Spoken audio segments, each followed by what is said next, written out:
from the North Sea to the Irish Sea. 3 million tons of stone cut Britain in half.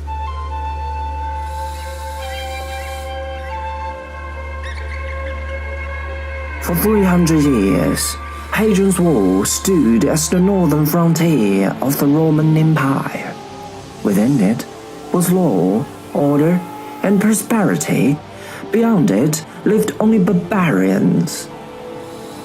All this is great, were it not for the fact that it is wrong. For a long time we didn't know very much about it, but in fact there's much more going on than just the wall.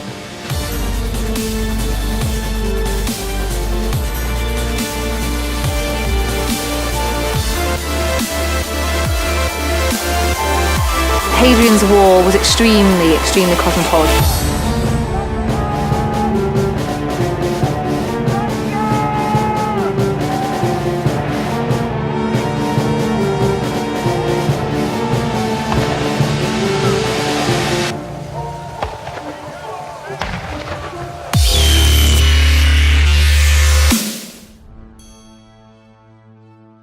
Because Hadrian's Wall is also a time capsule, allowing us a tantalizing glimpse of life almost 2,000 years ago.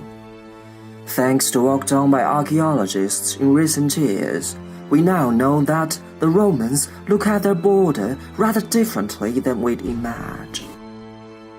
From a Roman point of view, they may actually have had their frontier lines, but the Romans would not have said, we can't go any further forward. They wouldn't have necessarily felt that they were ceding any moral right to space to the north. They would have no qualms about intervening in whichever way they chose to do. It was a question partly of expedience too. The highland lands were rather more difficult for the Romans to control. There were fewer population centres for them to police. So treaty arrangements and occasional roads and routine patrol were sufficient. Living outside the empire's border does not guarantee that mighty Rome will leave you alone, especially considering that Rome successfully minded almost everybody else's business along their borders. Of course, it is not simply a story between the little wretched Britons and the Romans. In fact, on the wall there was barely any soldier from Rome at all. Instead, life was much more cosmopolitan.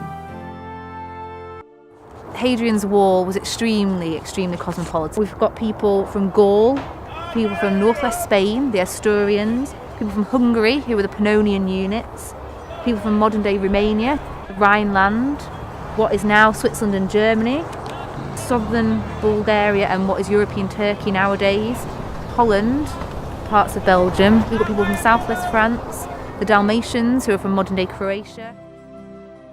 At South Shields, at one point, there were a group of bargemen, so river transport specialists from the River Tigris in Syria. You also get Syrians at Housesteads. They're archers, specialist soldiers. Lots of different races represented on Hadrian's Wall. Soldiers from all over the empire would have brought with their own clothes, food, family connections, and their own guards, and civilians followed them. All these soldiers have been paid quite a lot of money. They haven't really got anywhere to go. Apart from, people think now that maybe the soldiers came to Corbridge on their days off, kind of as a leave centre, and there would have been temples and shops, maybe brothels. We know there are brothels across the empire. Soldiers would have wanted to spend their money on something, in the bars, and whatever, and this would be a money-making venture. Most of the people living there, were probably locals who've moved in to make a quick buck of the soldiers.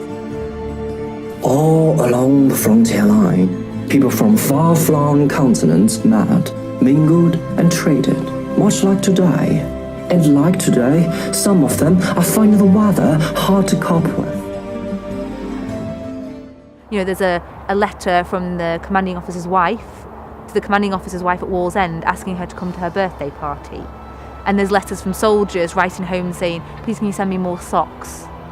It's cold up here. And it makes you realise and really think that they were just real people, and probably homesick, like many of us would be. A lot of them were very far from home. So.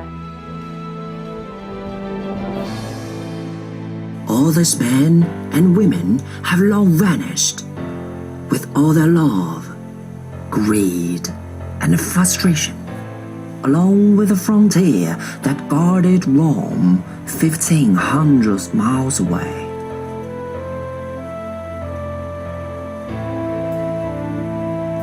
Rome brought to Europe a single currency, an integrated legal system, and a single economic area where people and goods can freely travel, and of course, sanitation. Yet all that disappeared.